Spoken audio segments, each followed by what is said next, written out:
akory ndray ny hira ny mozika ny hirahira dia hitatsika naiza eny foana ninona zavatra ataotsika naiza toerana misy atsika dia tsy maintsy misy hira foana eo zay angamba ny zavatra ho tantara n'ity hira manaraka ity ino ny tonony ankafizo ny mozika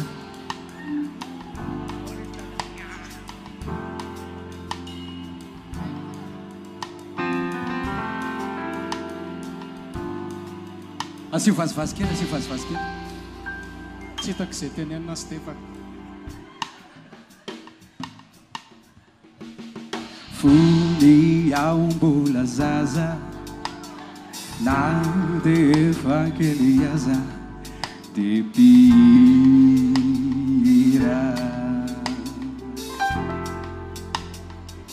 azafady mitamberinao an-tsaiko fany lesona dia haiko rankira raha izao tsisy atao dia mandeha mivagabao dia mihira mikirimba mibalady na dia mivavakalady dia mihira ny voaloham-pitiavako nanaiky mba ho avako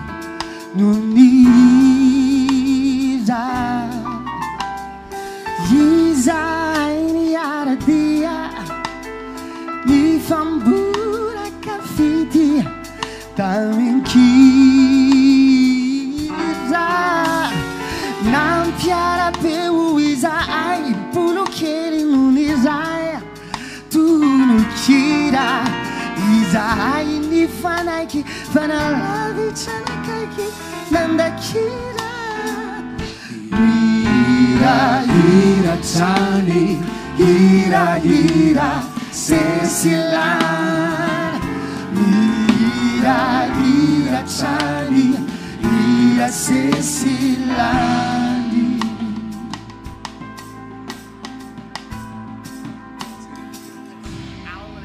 nani hutoapipanin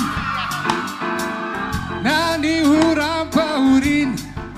tenihira enyatsenya babahadi natia mafia sanyadi temihira ninu nafinun nino na finun temihira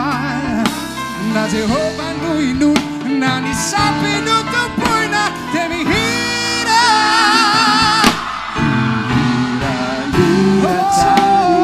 hira hira sesilana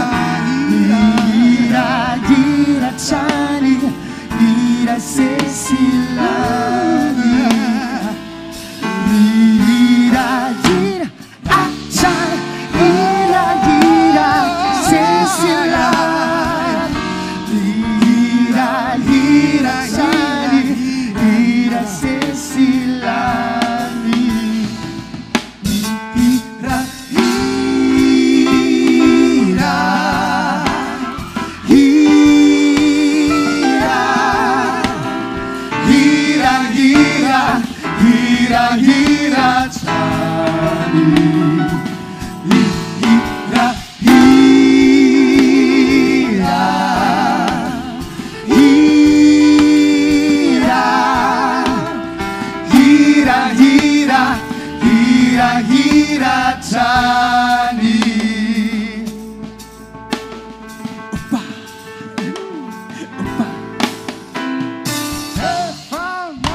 tsy mihira mihira mihira hitany avany eo zay tsy mihira mihira mihira ka ho hitany avany eo zay tsy